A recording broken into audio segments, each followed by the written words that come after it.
Monsanto, on peut remonter encore plus loin, parce que le Roundup, à la limite, c'est une arme chimique qui a été recyclée, puisque le Vietnam et le défoliant, l'agent orange, Monsanto, était un des fabricants. Oui, et d'ailleurs, Monsanto, les 20 années de brevet sur le Roundup sont écoulées. Et donc Monsanto n'avait plus le monopole, c'est-à-dire qu'il existe aujourd'hui des glyphosates génériques. Le Roundup, c'est un glyphosate, le glyphosate de Monsanto, avec les adjuvants de Monsanto. Il existe des glyphosates génériques, donc avec d'autres types d'adjuvants, etc., vendus par d'autres firmes. Et comment Monsanto a pu garder donc, cette poule aux œufs d'or, ce monopole sur le Roundup, c'est en fabriquant des plantes qui tolèrent le Roundup. Parce que l'agriculteur qui achète les semences d'une plante tolérante au Roundup signe un contrat dans lequel il s'engage à acheter le glyphosate de Monsanto, le Roundup, et non pas un glyphosate générique. Donc c'est un moyen pour Monsanto de garder ce monopole. Et on ose nous faire croire que les OGM, c'est pour nourrir le monde et pour diminuer le nombre de pesticides dans l'environnement, alors que bien sûr que depuis que ces plantes sont commercialisées, la quantité d'herbicides pulvérisés, notamment aux États-Unis, au Canada, en Amérique latine, a considérablement augmenté, bien sûr pour le plus grand bonheur du semencier. Il vend la plante, il vend l'herbicide qui va avec. Alors, encore plus pervers, il y a maintenant des organismes ou des plantes génétiquement modifiées, mais qui ne portent pas ce nom-là, et donc qui passent à travers les autorisations. Oui, parce que les OGM, tels les OGM classiques dont on parle couramment, sont ce qu'on appelle des plantes transgéniques. C'est-à-dire, ce qu'on appelle un organisme transgénique, c'est un organisme dont la modification génétique fait appel à un gène d'une autre espèce. Par exemple, un gène de bactérie qu'on a mis dans le maïs. Donc c'est ce gène étranger qu'on a pris d'une bactérie pour mettre dans le maïs, c'est ce qu'on appelle un transgène. Et donc l'organisme résultant s'appelle un organisme transgénique et ça fait partie de la grande famille des OGM. Donc tous les organismes transgéniques sont des OGM, mais tous les OGM ne sont pas transgéniques. Vous pouvez faire des manipulations génétiques autrement qu'en mettant un gène étranger, un gène d'une autre espèce. Et aujourd'hui, on fabrique des plantes, par exemple, qui tolèrent des herbicides, donc des plantes qui sont capables d'accumuler des herbicides dans leurs cellules, comme les plantes transgéniques, comme les plantes tolérantes au Roundup, mais sans avoir mis de gènes étrangers dans la plante. Simplement en ayant modifié la formulation chimique des gènes par des agents qu'on appelle des agents mutants, des agents mutagènes, donc qui sont des agents chimiques ou des agents physiques. Donc ça fait des plantes mutées et non plus des plantes transgéniques. Ce sont des plantes tolérantes aux herbicides comme les plantes transgéniques. Sauf que ces plantes mutées sont bien reconnues dans la directive européenne qui légifère sur les OGM. D'un point de vue technique, sont reconnues comme des OGM, mais pas d'un point de vue juridique. C'est-à-dire que du fait qu'elles ne sont pas transgéniques, elles échappent au champ d'application de la directive européenne. Et c'est ce que un certain nombre de militants anti-OGM appellent très justement des OGM cachés ou clandestins.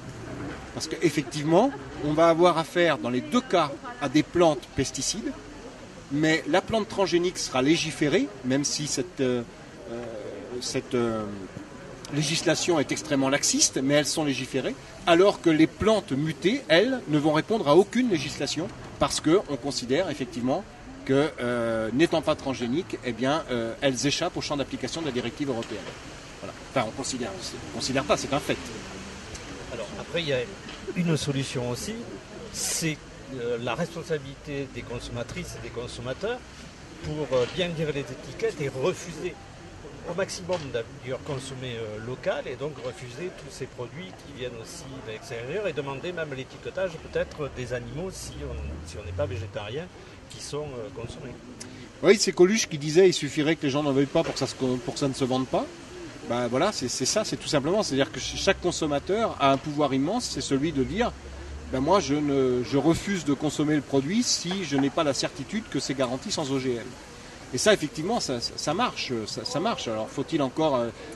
c'est une démarche qui n'est pas forcément simple parce que les étiquetages sont pas faciles à lire. Et c'est pour ça, aujourd'hui, que l'on demande un étiquetage beaucoup plus clair sur les OGM.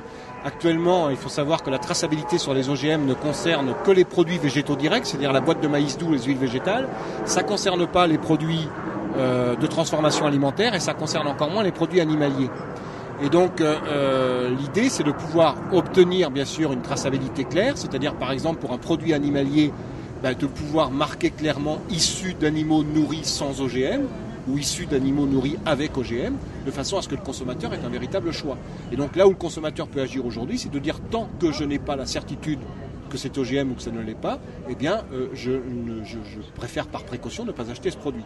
Alors Je pense que ça va bouger, ça, dans un futur très proche, parce que un certain nombre de produits labellisés, comme les poulets de Loé par exemple, ont obtenu l'autorisation de faire une traçabilité par la négative, c'est-à-dire de dire poulet nourri ou les œufs issus de poulet nourris sans OGM.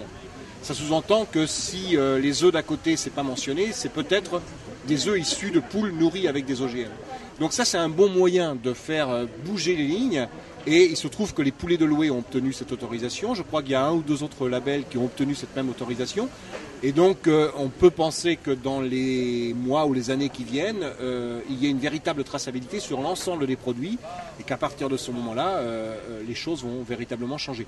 Il suffit de voir quoi qu'on pense du bio dans les supermarchés, hein, parce que même si c'est du biopétrole, parce que c'est souvent du bio qui vient de très loin, mais il suffit de voir comment la surface des rayons bio augmente dans les supermarchés pour voir que les lignes bougent là-dessus. Alors bien sûr, les supermarchés le font peut-être pas par souci écologique ou parce qu'ils veulent vendre du bio, mais simplement parce qu'ils veulent vendre. Et qui voient bien qu'il y a une réticence très claire quand il y a des actions des faucheurs volontaires ou d'autres militants qui vont dans les supermarchés faire de l'information sur les rayons avec des grandes banderoles en disant ces produits peuvent contenir des OGM.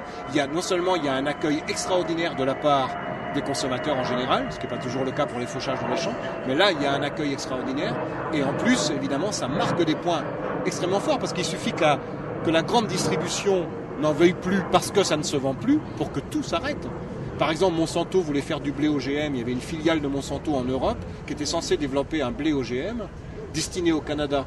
Mais le Canada a dit j'en veux pas. Du coup, Monsanto a arrêté la filière en question en Europe. Mais pourquoi le Canada a dit j'en veux pas? Parce que les principaux clients du Canada en blé sont l'Europe et le Japon, qui sont le continent et le pays qui sont les plus réticents aux OGM. Bien voilà, il suffit que les clients n'en veulent pas et ça s'arrête. Donc c'est pour ça que souvent on nous dit face à la machine Monsanto, elle a une telle puissance, etc., on ne peut rien faire. Mais en réalité, il y a quand même, on a quand même une carte à jouer qui est extraordinaire. C'est que Monsanto a besoin de nous, mais que nous, on n'a pas besoin de lui. Et ça, il faut que chaque consommateur en prenne conscience. Ok, merci. Autre chose à rajouter ?